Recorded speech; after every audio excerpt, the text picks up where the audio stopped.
ಗೆಳೆಯರೆ, shop ಎಕ್ಸ್ಟ್ರೂಷಿಂಗ್ pain ಅಂತೀವಿ. ಸೊಂಟದಲ್ಲಿ ಶುರುವಾಗಿ ಪೃಷ್ಠಭಾಗ ಗ್ಲುಟೆಲ್ ಮಸಲ್ಸು, ತೊಡೆ, ಕಾಲ್ಗೆಲ್ಲ ಹರಿತಾ ಇರುತ್ತೆ. Sciatica pain. ಕರೆಕ್ಟ್, ಸಯಾಟಿಕಾ ಯಾರು ಕೇಳಿಲ್ಲ ಅಲ್ವಾ? MRI ಮಾಡಿಸಿರ್ತಾರೆ. Disc L4-5 disc, L5-S1 disc, L3-4 disc sir ಅಂತ ಹೇಳ್ತಾರೆ. ಸರ್ಜರಿ ಬೇಕಿದೆ ಸರ್ ಅಂತ ಹೇಳ್ತಾರೆ. So sciatica pain, excruciating pain ಇರುತ್ತೆ, ನಿದ್ದೆ ಬರಲ್ಲ, ಎಳ್ತಾ ಕೀಳ್ತಾ ಇರುತ್ತೆ.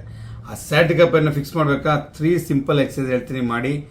ಭಾಳ ಜನಕ್ಕೆ ವಿತೌಟ್ ಸರ್ಜರಿ ಇಂಪ್ರೂವ್ ಆಗೋ ಚಾನ್ಸ್ ಇದೆ, ಬಟ್ ಕೆಲವು ಸರಿ ಸರ್ಜರಿ ಕೂಡ ಬೇಕಾಗ್ಬೋದು.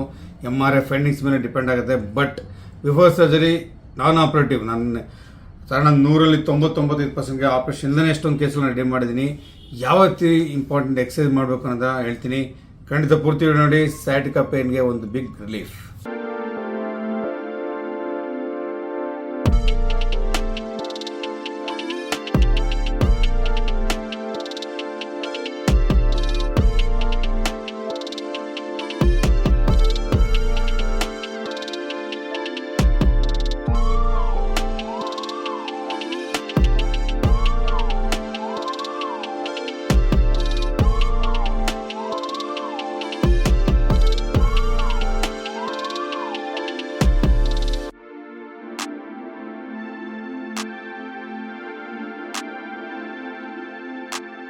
ನಂಬರ್ 1 ಎಕ್ಸಸೈಸ್ ಏನಪ್ಪ ಅಂದರೆ ನೀ ಟು ಚೆಸ್ಟ್ ಸ್ಟ್ರೆಚ್ ಅಂತೀವಿ. ಅಂದರೆ ಮಂಡಿಯನ್ನು ಎದೆ ಭಾಗಕ್ಕೆ ತಂದು ಸ್ಟ್ರೆಚ್ ಮಾಡುವಂಥದ್ದು.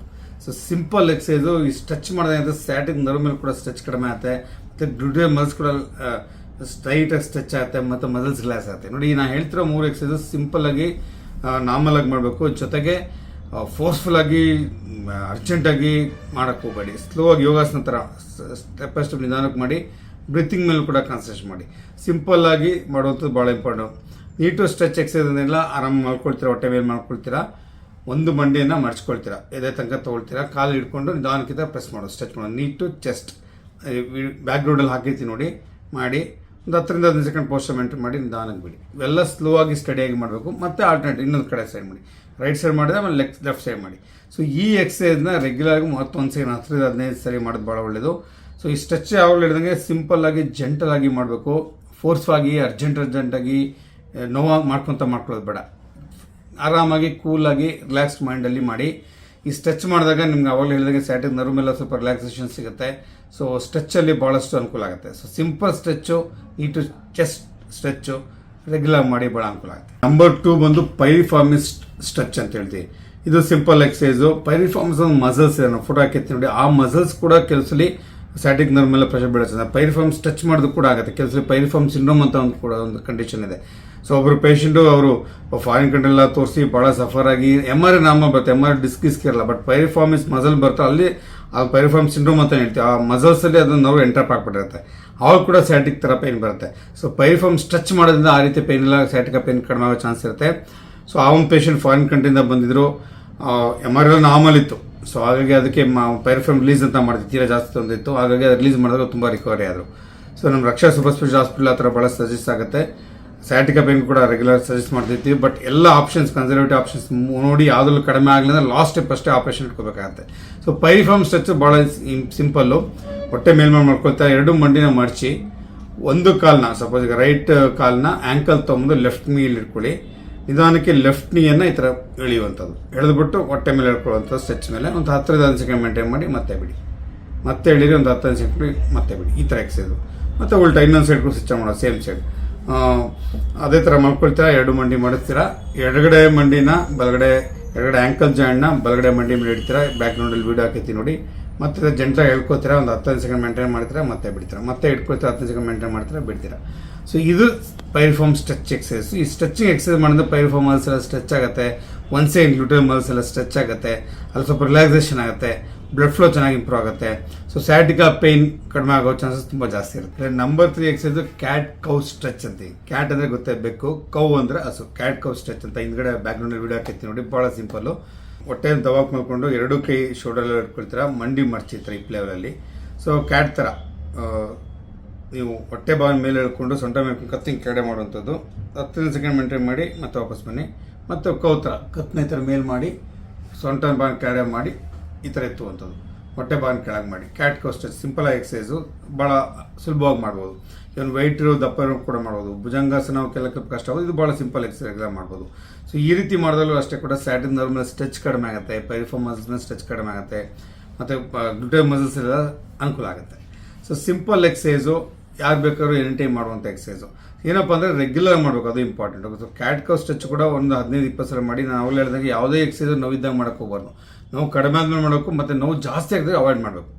ಏನು ಮಾಡ್ತಾರೆ ಮನೇಲಿ ಗಂಡ ಹೆಂಡತಿ ಅಪ್ಪ ಮೇಲೆ ಎಕ್ಸಸೈಸ್ ಮಾಡ್ತಾರೆ, ಅದಕ್ಕೆ ನೋವು ಜಾಸ್ತಿ, ಎಕ್ಸಸೈಸ್ ಮಾಡಿ ಅಂತ ಫೋರ್ಸ್ಫುಲ್ಲಾಗಿ ಮಾಡಿಸ್ಬಿಡ್ತಾರೆ. ಆ ಥರ ಮಾಡೋಕ್ಕೆ ಹೋಗ್ಬೇಡಿ ಖಂಡಿತ.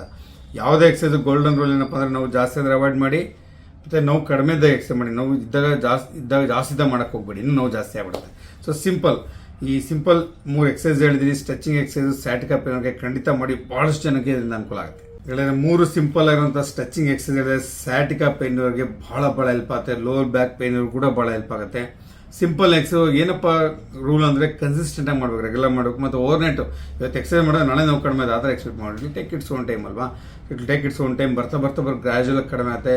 ಬಟ್ MRI ಮಾಡಿಸಿದ್ರೆ ತುಂಬ ಯೂಸ್ ಡಿಸ್ಕ್ ಇತ್ತು, ಜೊತೆಗೆ ನ್ಯೂರಾಲಜಿಕಲ್ ಡೆಫಿಸಿಟ್ ಅಂತೀವಿ, ಆ ಥರ ಡೆಫಿಸಿಟ್ ಇತ್ತು, ಇಲ್ಲ ಪ್ರೋಗ್ರೆಸಿವ್ ನ್ಯೂರಾಲಜಿಕಲ್ ಡೆಫಿಸಿಟ್ ಇತ್ತು, ಆ ಥರ ಇದ್ದರೆ ಅಥವಾ ನೋವು ಎಲ್ಲ ಕನ್ಸಲ್ಟೇಟಿವ್ ಮ್ಯಾನೇಜ್ಮೆಂಟ್ ಮಾಡಿ ಕಡಿಮೆ ಆಗ್ತಿಲ್ಲ ಅಂದರೆ ಖಂಡಿತ ಆಪರೇಷನ್ ಬೇಕಾಗುತ್ತೆ.